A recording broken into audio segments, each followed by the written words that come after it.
សួស្តីប្រិយមិត្តអ្នកសិក្សានិងបងប្អូនសិស្សានុសិស្សជាទីមេត្រីឥឡូវមកយើងមកដោះស្រាយលំហាត់ត្រង់ស្វូមួយជាមួយនឹងខ្ញុំទាំងអស់គ្នាណាអញ្ចឹងក្នុងការដោះស្រាយលំហាត់អញ្ចឹងមុននឹងដោះស្រាយយើងត្រូវមើលទៅលើប្រធាននេះបានច្បាស់លាស់ណាអញ្ចឹងយើងមើលទៅលើប្រធានលំហាត់របស់យើងអញ្ចឹងគេប្រាប់អីខ្លះយើងមើលគេថាត្រង់ស្វូមួយមានតង់ស្យុង220វ៉ុលនៅរបំបឋមអញ្ចឹងអា220នេះជាតង់ស្យុងនៅរបំបឋមអញ្ចឹងតង់ស្យុងរបំបឋមគេតាំងដោយវេអងអញ្ចឹងយើងបានវេអងស្មើនឹង220អញ្ចឹងបន្តទៅទៀតនឹង110វ៉ុលនៅរបំមធ្យមអញ្ចឹង110វ៉ុលជាតង់ស្យុងរបំមធ្យមអញ្ចឹងតង់ស្យុងរបំមធ្យមគេតាំងដោយវេដឺអញ្ចឹងយើងបានវេដឺស្មើនឹង110វ៉ុល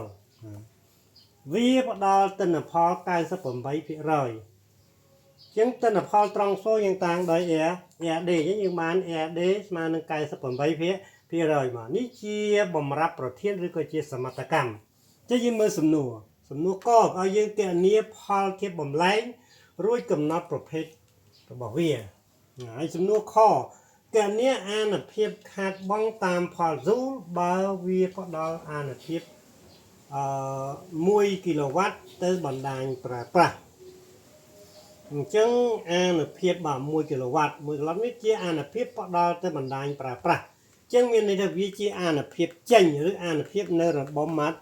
ធ្យមអញ្ចឹងអានឹងវាជាពេដឺឬពេដឺអញ្ចឹងខ្ញុំតាំងតាមពេដឺចា៎បាទអញ្ចឹងពេដឺស្មើនឹង 1.0 គីឡូវ៉ាត់ណាអញ្ចឹងហើយសំណួរកគណនាអង្គតាំងទីតេចរន្តនៅរបំនីមួយអញ្ចឹងបងមួយគឺមានរបំបឋមនិងរបំមធ្យមហើយតោះយើងទៅដោះស្រាយទាំងអស់គ្នាហើយយើងលើកប្រធាននេះចេញ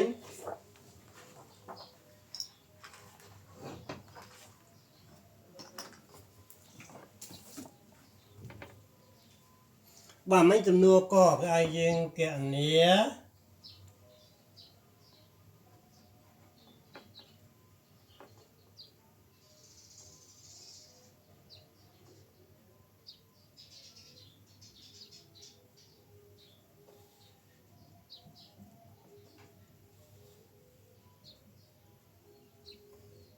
ាផលធៀបបំលែង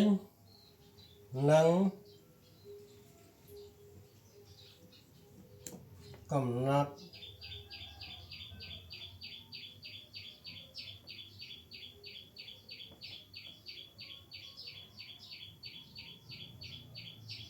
ប្រភេទត្រង់ស្វូជាងក្នុងសំណួរកនេះគេចែកចេញជា2ហើយយើងเอา2ផលធៀបបំលែងហើយកំណត់ប្រភេទអញ្ចឹងយើងដាក់ដំបូងយើងគណនាផលធៀបបំលែង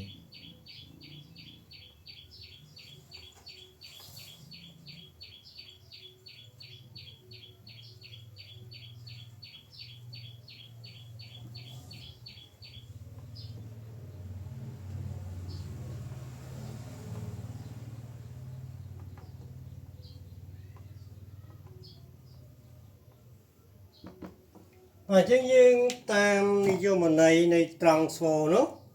បាទអញ្ចឹងផលធៀបបំលែងរបស់ត្រង់ស្វូគឺមានរូបមន្តការស្មើនឹងវេដឺលើវេអងស្មើនឹងអិនដឺ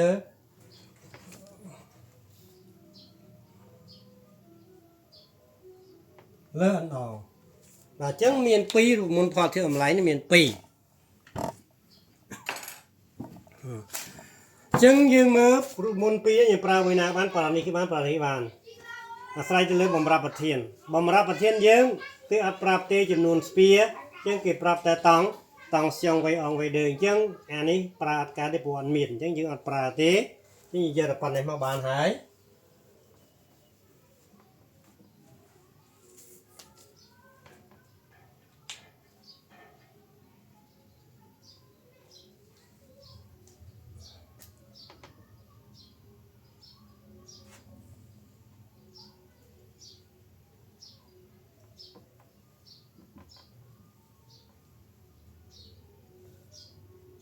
bà về ong những cái mà nông mà rồi đọc vốn về đứa mà nông đi rồi mà phải vốn giờ lấy mình cho trong này máu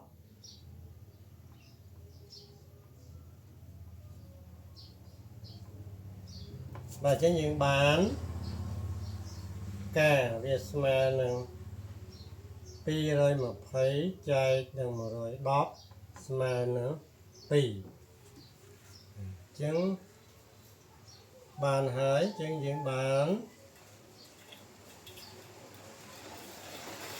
bà đây ní cá mà nông tì chứng cá nó chỉ pho cái bổng lấy cái pho cái bổng lấy việc miền là thế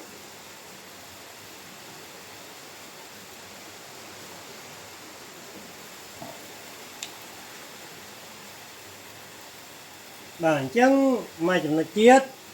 cứ dương tôi thấy phẩm nát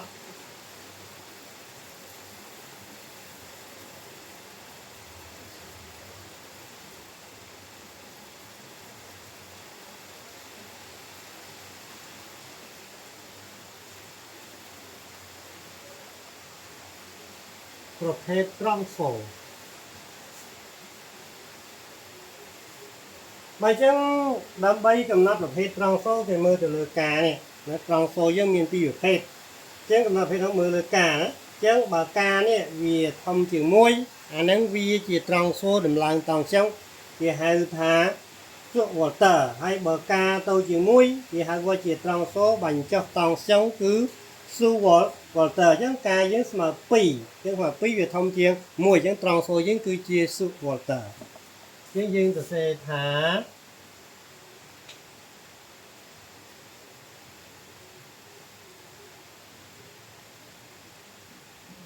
ដោយការស្មើនឹង2ធំជាង1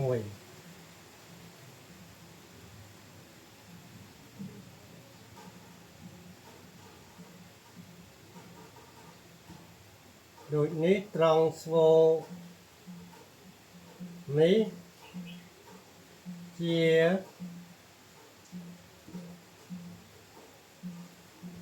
ឧបករណ៍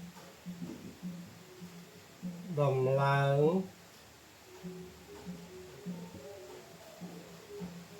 តង់ស្យុង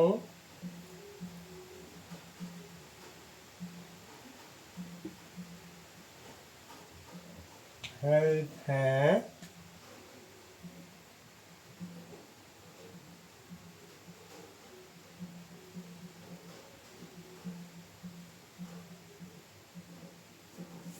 ស៊ូវ៉ុលទ័រអញ្ចឹងឧបករណ៍ដំឡើងតង់ស្យុងឈ្មោះវាថាជាស៊ូវ៉ុលទ័រ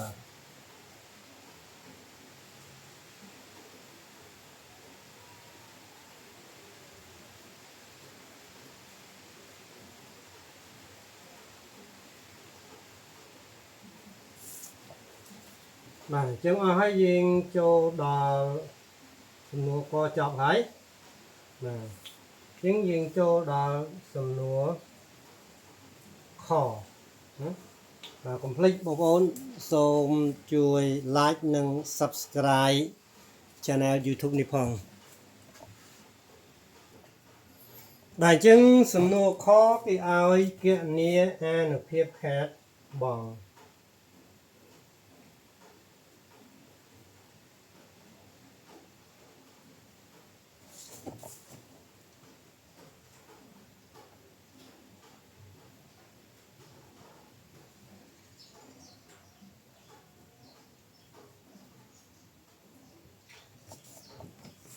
បាទអញ្ចឹងយើងប្រើតាម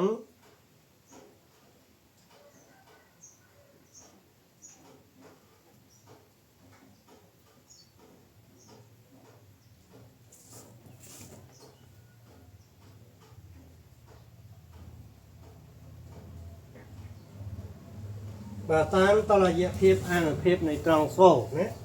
បាទតុល្យភាពអានុភាពវាចឹងតុល្យភាពអានុភាពនៃត្រង់សូគឺប៉ែអងបាទប៉ែ1 ស្មើនឹងពេល2បូកឲ្យពេលស៊ីចឹងមានន័យថាពេល1នេះជាអានុភាពដើមឬអានុភាពនៅរបងទី1ដល់ដល់របងទី1ឬរបងបឋមហើយពេល2នេះជាអានុភាពក៏ដល់ដោយរបងមធ្យមហើយពេលស៊ីជាអានុភាពខាត់បងចឹងពេលដែលរបងបឋមផ្ដល់ឲ្យទៅគឺមួយផ្នែកយកទៅបានកាសហើយផ្នែកទៀតខាត់បងតាមផលស៊ូចឹងគឺយើងត្រូវការអាពេល Z នេះចឹងយើងទាញរកពេល Z មកចឹងនាំឲ្យទាញបាន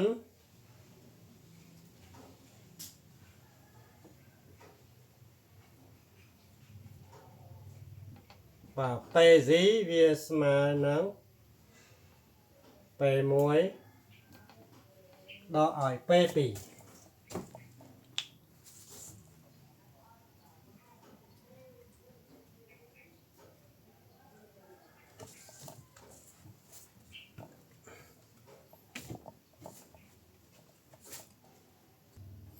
បាទឥឡូវយើងមើលបន្តទៀតពេល1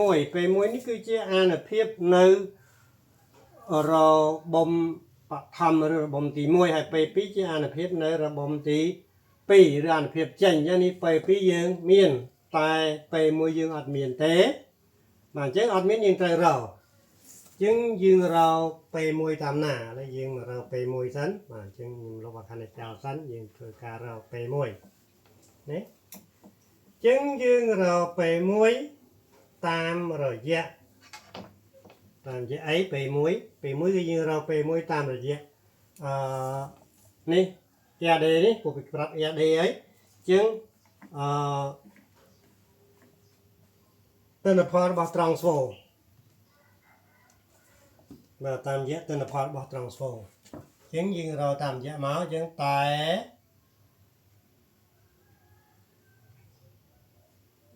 បាទ AD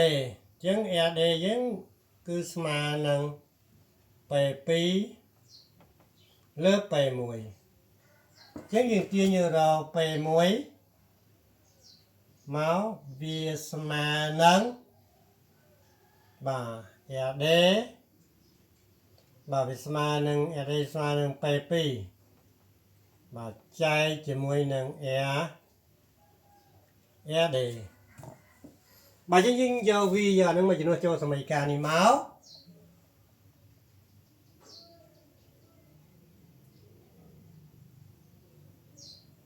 បាទអញ្ចឹងយើងបាន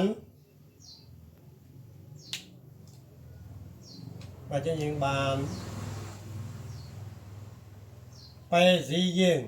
គឺស្មើនឹងពេល1នេះពេល1ស្មើណាអញ្ចឹងវាស្មើនឹងពេល2លើ AD ដល់ឲ្យ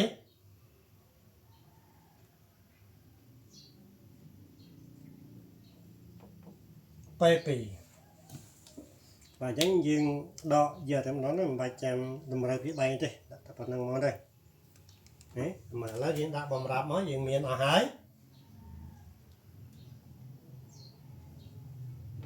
ដោយបាទពេល2យើងពេលមិញនេះពេល2ស្មើនឹង1.0 3 គីឡូវ៉ាត់ចឹងអានុភាពគិតជាវ៉ាត់មក1 គីឡូវ៉ាត់ស្មើ1000 វ៉ាត់បាទហើយ AD នេះ AD គឺទិន្នផលយើងគឺស្មើ 98% បាទទិន្នផលគឺស្មើនឹង 98% បាទ 98% យើងសេចក្ដីទស្សនភាពមកបាន 0.953 អញ្ចឹងយើងជំនួសចូលទៅ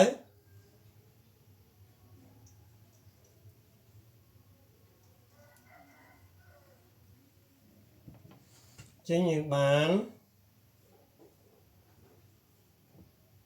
ពេល Z ស្មើនឹង1000ចែកនឹង 0.98 ដកឲ្យ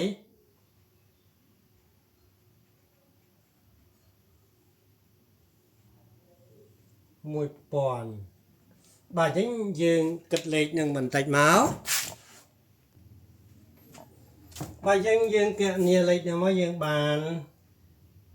1020.4 វ៉ាត់ណាបាទអូ sorry អានេះប៉ុណ្ណេះទេ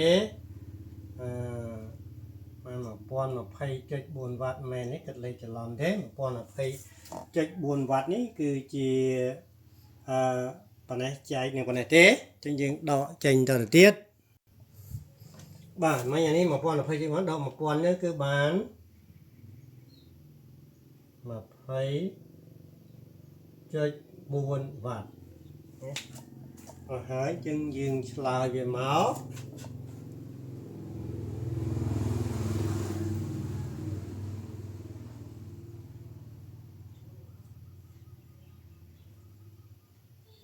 បាទដូចនេះពេស៊ីអានុភាពខាតបង់គឺ 20.4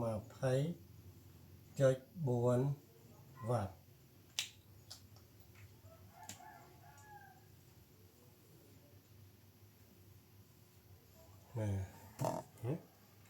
យើងសំណួរខយើងចាប់ហើយចឹងយើងនឹងបន្តចូលទៅសំណួរកតទៅទៀតណាតែសូមកុំភ្លេចបងប្អូនមេត្តាជួយ like និង subscribe channel YouTube នេះផងតោះឥឡូវយើងបន្តចូលដល់សំណួរកទៀតសំណួរកគឺឲ្យយើងគណនាអង្គតាទេចរន្តនៅរបំនីមួយ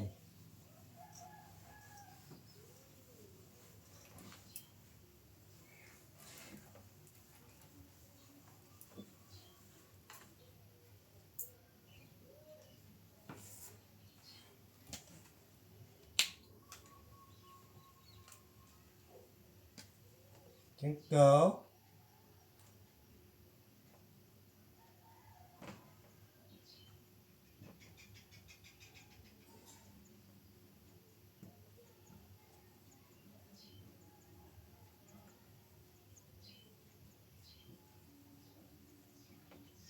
បាទនេះអង្គតាទេចរន្តនៅរបំ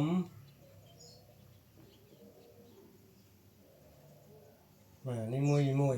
ចឹងនៅរបំមួយរបំនេះមាន2គឺរបំបឋមនិងរបំមធ្យមចឹងឲ្យយើងគណនាអង្គតាទេចរន្តនៅរបំបឋមនិងនៅរបំមធ្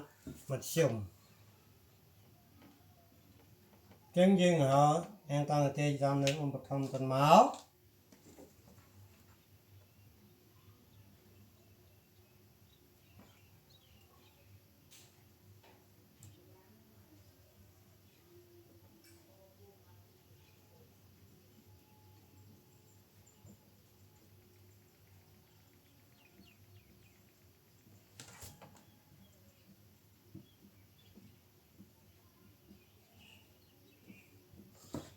បើចឹងអង្គតាទេចរន្តមកធំយើងប្រើតាម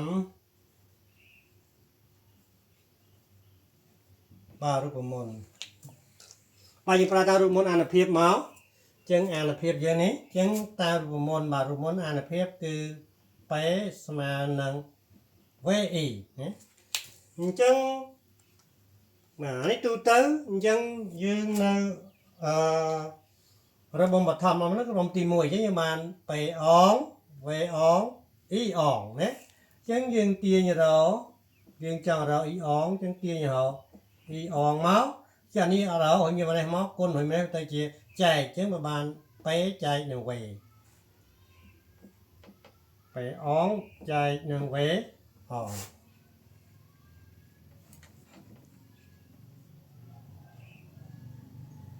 បាទដោយបាទពេអងយើងមិញនេះពេអងនៅសំណួរមុននោះគឺស្មើនឹងបាទពេដឺលើ RD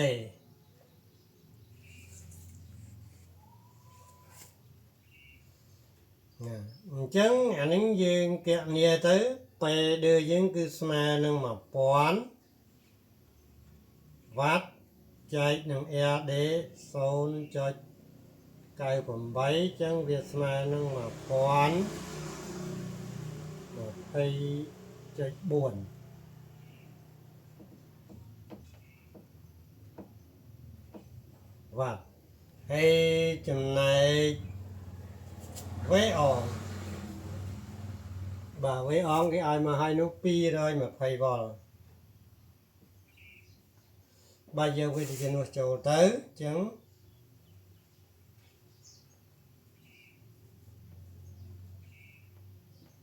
បាទចឹងយើងបានអ៊ីអងស្មើនឹងពេអង1020.4 ចែកជាមួយនឹងវេអង220ចឹងយើងគណនាលេខទាំងមកបាទអញ្ចឹងបានចម្លើយគឺ 4.63 អាំពែយើងឆ្លើយមួយមក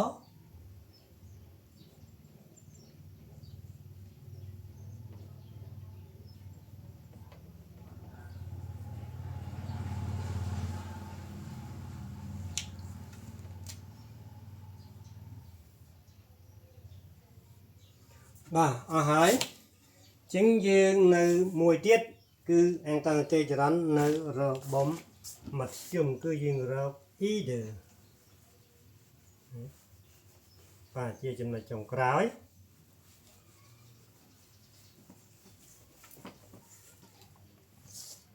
បាទអញ្ចឹងមួយទៀតគឺ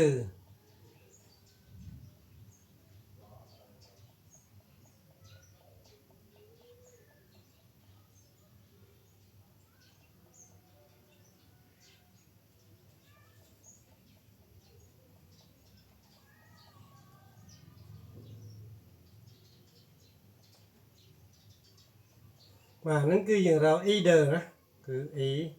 either នៅរបំបឋមនេះគឺ e អង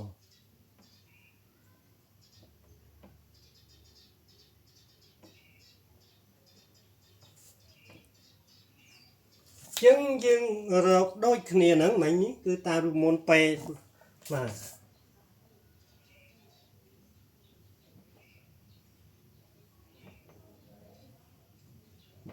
តាមរូបមន្តពេស្មើនឹង v e ដល់ពេល either យើងដាក់នេះ der អានេះ der មកចឹងពេ der ស្មើនឹង v der e either ចឹងយើងទាញរក either ដូចគ្នាមកចឹងនាំឲ្យទាញបាន either វាស្មើនឹងពេ der លើ v der បាទអញ្ចឹងយើងដាក់បំរាប់មកយើងដោយបាទពេដឺយើងមានហើយនេះពេដឺនេះ1គីឡូវ៉ាត់3ហើយស្មើនឹង1000 វ៉ាត់ហើយវេដឺយើងនេះបានវេដឺ110 វ៉ុលបាទជិះជំនួសលេខចូលទៅ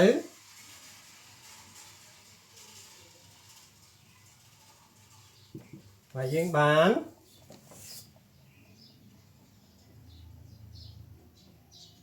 either ស្មើពេដឺ1000ចែកនឹង110បាទអញ្ចឹងយើងគណនាលេខនឹងបន្តិចមកអញ្ចឹងយើងគណនាលេខមកគឺបាន 9.09 អាំពែចឹងអស់ហើយចឹងយើងឆ្លើយមក